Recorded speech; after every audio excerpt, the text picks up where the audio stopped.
Hey everyone, it's me, Arthur Kade, joined by the hilarious cast of MTV's Ladylike. Their show is incredibly funny. Catch it every Thursday on MTV at 11 o'clock.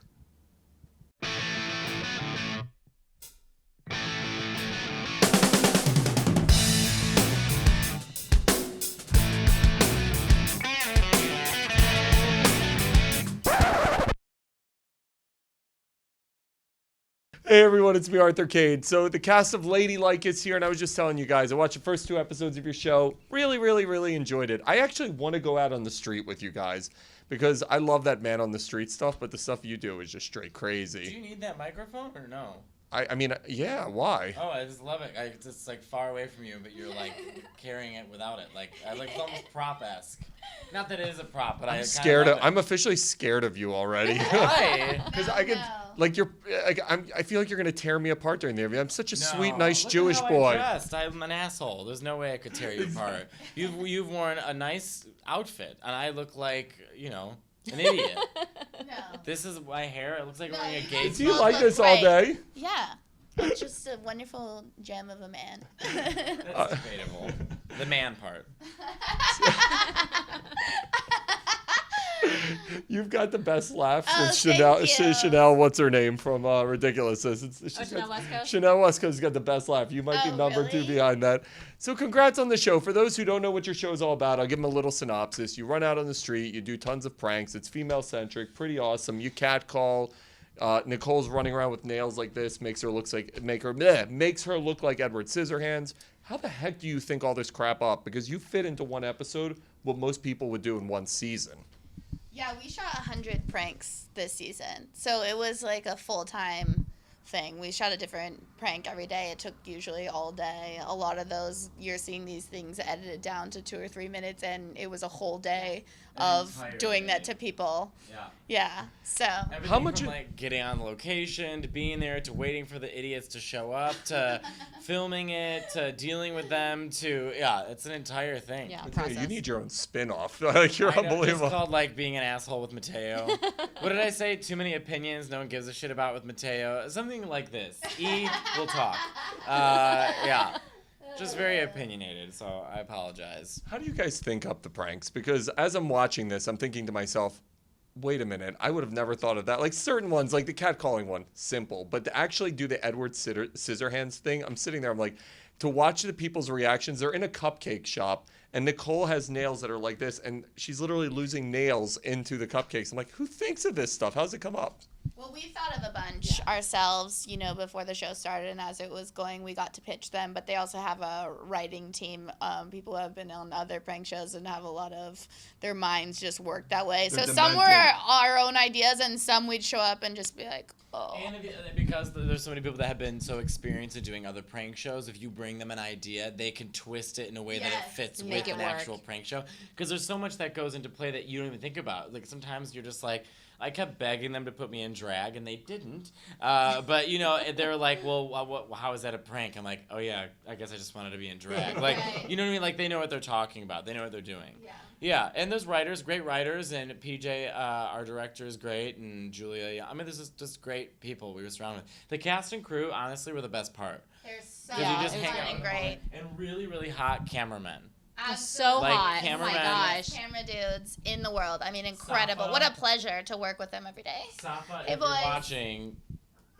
But I mean, just super hot, which is really difficult because they also position themselves he's not even plugging the show anymore. He's hitting on the cameraman through the camera. I've been hitting on everyone today. I've been hitting on Andy Cohen, date me. I mean, it's just, but the crew is great. I think the reason why I'm saying this is I think you need a good crew because you're in such hostile situations that you need a good support group to go back to. After you've pissed off someone's day completely, you have a whole crew of people who are like, don't worry, it's okay, it's for TV, they signed the release. You're like, okay, great. Yeah, it was so exhausting because of the adrenaline, and then the easiest one is the first time you do it, and then after that, you know how scary it was, and when you have to do it again and again, it's just really hard. You would get the script and you would see what you were doing the next day, and you would just be like, oh my God, because it was so terrifying. Is it sometimes. the more demented it is, the more fun it is for you guys?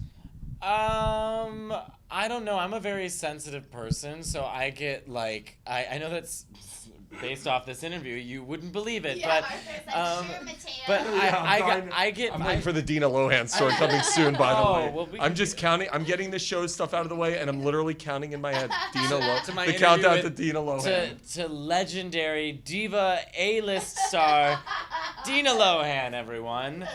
You could interview Dina Lohan. I mean, just go up and find a trash can and put a shit wig on it and have yourself a good old time. But I think for the show, yeah, just to make it functional. I love it. Yeah, it was really. If I could have interviewed Judy Garland, it was the closest thing too. I mean, it was the closest thing to doing it, allegedly. But yeah, I don't remember what the question was. That's how. We were talking about your show, but I usually have a thing running in my head as well, and I'm like, holy cow, I lost track as well just listening to you. Well, I'm not doing a good job keeping this train on track. No, I think people would want to watch your show just listening to you guys rather than I mean, we could have a show.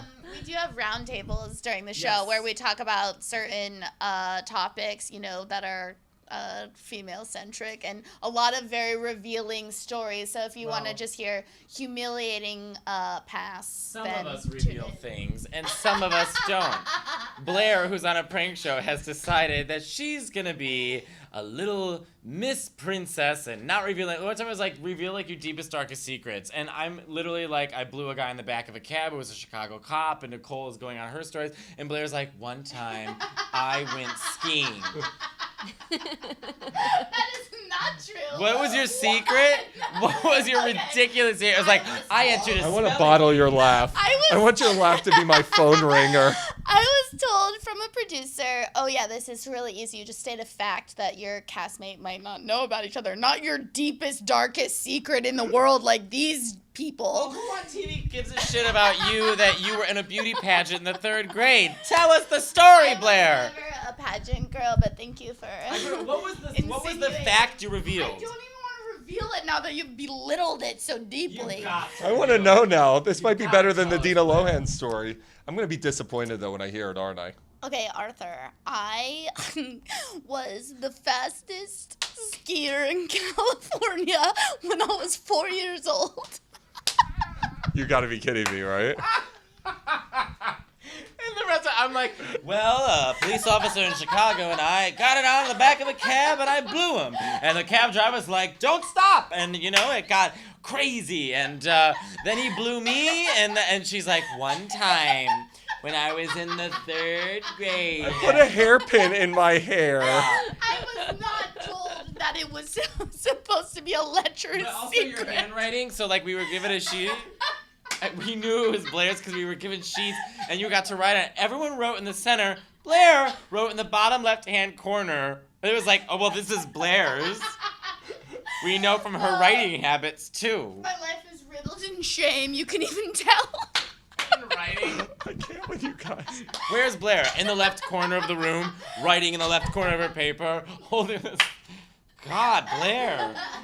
Yeah. Oh, it was a lot of fun. You guys want to see the show yet? It's a lot of fun. So, You want to hear about Dina? yeah, I do want to hear about You're Dina. still thinking about Dina Lohan. So tell me about the Dina Lohan experience. I had to interview Dina Lohan on the red carpet for a drag show. And it's RuPaul's Drag Race, one of the best shows ever. I don't want to just scream about it, but so she came up, and I think what she was on was prescribed, and she was definitely a lot of like, so when I finally got her to hold still, allegedly, it may not even been Dina. She was just like, I was like, so are you excited to be here for RuPaul's Drag Race? And she's like, I've loved RuPaul.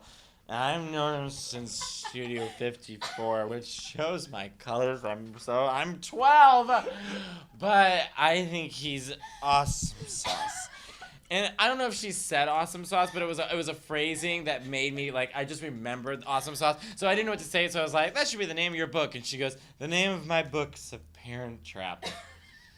So then I just was like, God, okay. It's like, a Parent Trap. Well, there was a wonderful movie with Lindsay Lohan. Whatever happened to that other twin, though? We don't hear much from her these days. Clearly joking. And she goes, what? And they just whisked her away. And I heard her yelling by herself at a table. She literally was like, Allie's doing fine. She's just star in China. I was like, you just picked a country. You don't know what you're talking about. You don't know where you are right now. She literally looked like she went and shopped at Claire's and was like ready for the red carpet. She had a run on her blue nylons, allegedly. Tears right now. Yeah, it was a mess. Good for you, Dina. We're all rooting for you. So don't let Matteo around Nicole Kidman. Oh, I'm sure I would have loved Nicole Kidman. They got to interview Nicole Kidman the other day. My first question was, did her face move? But I think okay, let's not tell the truth. Nicole Kidman doesn't get plastic surgery. Is that what this interview is gonna be about? Listen, I think she's wonderful and I love her and I think she's great when she used to go on Letterman. But we have to stop pretending that she's never had a filler in her life. What is this? What is this world we live in? Yeah, Nicole, all natural.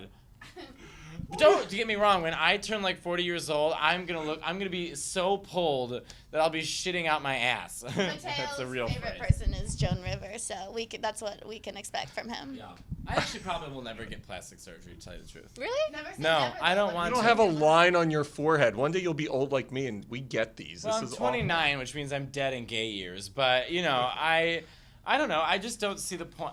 Would you ever get surgery? I would definitely get like a little like Juvederm in my laugh lines. Really? Yeah, What but up with Asians like Juvederm? That's awesome. no, because I've been researching it. It's not that expensive. It's only like $1,000. But Asians age pretty well. Yeah, Asians do. They get to like 50 and then poof, they're like Yoko Ono. Yeah, but Asians like up do the until same that thing point, Italians yeah, do, yeah. where it's like you're like, are you 12, 36? I don't know how old you Exactly. are, but then just one day they're 2 feet tall. Exactly, and with a cane and like yeah. a perm and Italian just women. I have happens. family in Italy. I'm ethnic, and like you'll see like gorgeous, beautiful Italian women walking around tan this, and then there's just like a lump walking next to It them. just happens. And I'm like, how overnight. did this happen?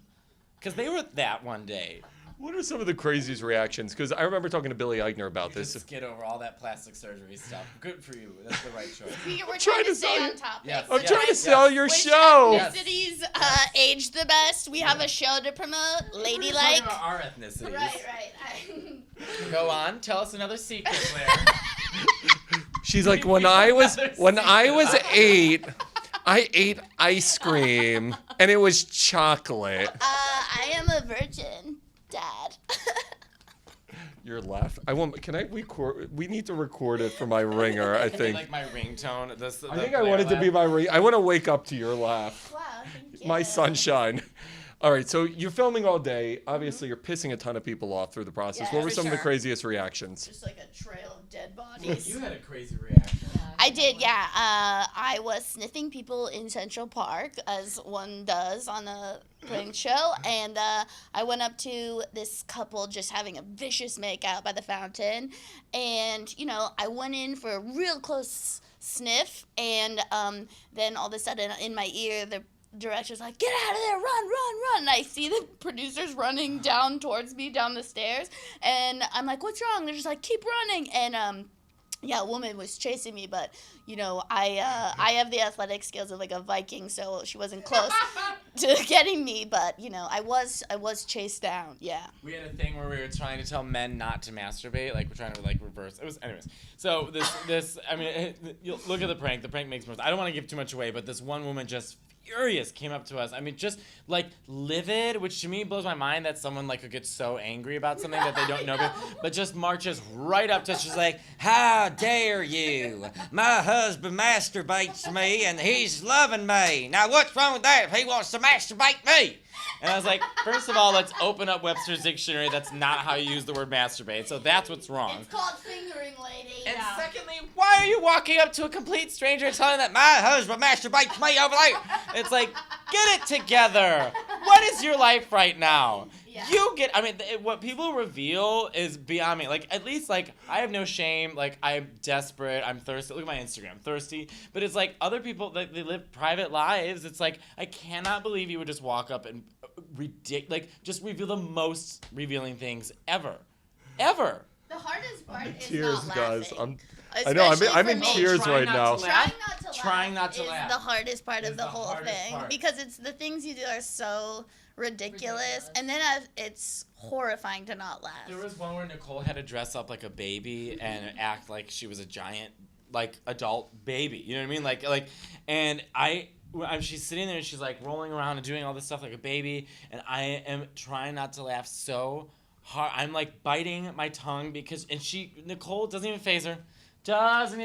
She's just a grown adult acting like a baby, and these people are staring at her. I'm dying on the inside, thinking, how is this happening right now? Nicole is incredible. Everyone was with the She's got the best serious face through comedy. In the least. During comedy, she holds the best serious face. You're right. I would die. I would just be like, ah. There's so many times you want to say, "This is a prank. I'm sorry," but you can't. Do people not get it? That's the thing. Like.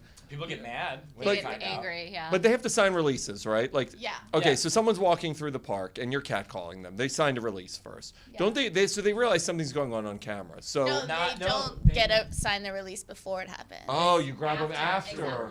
Yeah, and they get a choice to sign or not sign. Running around to these people like, "Excuse me, sir, can you sign this for me?" And one time with this woman who didn't speak any English, she only spoke Spanish, and so they like grabbed me and I had to run up to her and ask her in Spanish if like she would sign this release and it's for a TV show, and she looked at me like I had lobsters crawling out of my ears. She's like, "Who are you? What is going on? Get away from me! I'm just trying to do shopping."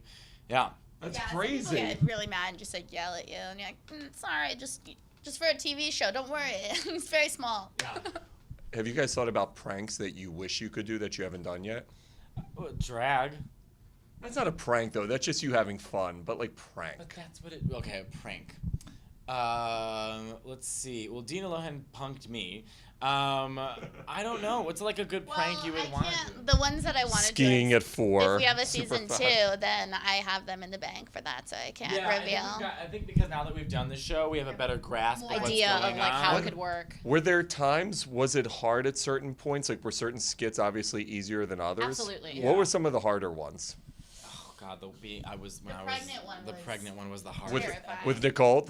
No, it was with her. I was the waiter, and she was pregnant on these dates, and I kept dating in a bar. And I kept serving her alcohol, and I don't know. It sounds simple, but I'm telling you, that was the hardest one of all. Also, I was a waiter a few times, and people like at the restaurant didn't know a prank was going on. So I was just the worst waiter in the world one day. People were like, "Excuse me, sir, I ordered a Diet Coke 20 minutes ago." I'm like, "Be right there," and then just never attend to them again. I was also the only waiter wearing a hat. Like, get it together, you idiots. But yeah, people just don't know they're being pranked. They just know you. They never think that it's happening to them, and then they're like in shock when like all this crew runs out and they're like, you know, they're like the what is hell is happening? Yeah. I want to prank celebrities who had it coming, which most do. You guys got to be like Billy on the Street, where you actually get celebrities to do pranks with you. Like that would be hilarious. That's very like punk to us. Yeah. You should get Dina Lohan to do something with you. Well, you gotta get her. Dina's just waiting to work with Mateo any moment now. Again and again. I Look can't. at the 7th time before she recognizes me. I'm sure she feels very comfortable. Yeah, I love you, Dina. Dina, allegedly. So, no, but I think the good thing about this show is that it really turns. You just went off point now. Check it out. No, I'm saying honestly, like I don't know if it's about celebrity. I think it's about like, you know, this is a girl's perspective. Obviously, I'm a gay man, so we share some things in common, like dick. You know, not all women like dick, a lesbian, and gender. Listen, there's too many. Here's when you know you're funny, when you've got the publicist in the background actually cracking up because they have to hear this all day, and then and you've got her laughing who's probably heard your stories 8 times. You've got the public, you know that's funny. Michelle's the best. Let's all wave to Michelle. Are you mad at me? Okay. No, it is great Is this the craziest he's been all day? No, this is pretty standard. Yeah, it's pretty normal. Is this too much? Do you No, think? I love it. This is homeostasis. No, but all these Using words I don't shows know. get to, it's usually like a pack of dudes like, bleh, bleh, bleh. And you know, we get to do our. I think we're dealing with men who definitely live the whole, like playing too much into the gender role of like I'm a man. And so we just. We turn it around and go after them a bit, like over-sexualize them the way that they over-sexualize women. So like we'll bring them in for like a fake music video audition and have them strip naked and bubble bath each other. And it's all these things that we watch women do. You don't bat an eye because it's so normal. And then you make men do it and you're like, that looks ridiculous. And it's like, well, yeah, how do you think women feel after all this time, you dumb pieces of shit? It's really fun to make fun of all these things that are a huge part of our lives, you know, that haven't been shown on TV before. I hope your show's show's a hit because I want you back in here for season 2. Congratulations, guys. I watched the first 2 episodes. I was laughing. Like, sometimes I don't find that stuff funny, but you guys are so raw. Thank you for your honesty. No, I mean, like, there's so many, like, shows that try to be funny, and I'm, like, watching yours. I was watching it late last night. I'm like, holy cow, this is actually really hilarious, especially the people's reactions. And they actually filmed it nice. The filming looks good. Yeah, it is MTV. I mean, it's like sketchy. It's like the productions are really the good. production's good. I mean, MTV is not like a startup, so. No, but even like most prank shows, like they have those hidden cameras. Like these hidden cameras, like the crew was telling us, like, yeah, we've got like much better cameras. It's the first time this type of camera's ever been used in a hidden camera show. Yeah, so take that, George Lucas. You know, he's always like, this first technology. We're like, didn't you have a neck? Yeah. Make sure to watch Ladylike on MTV. You guys. On Thursday, 11 p.m. Thursday, 11 p.m. I'm in tears. Check them out.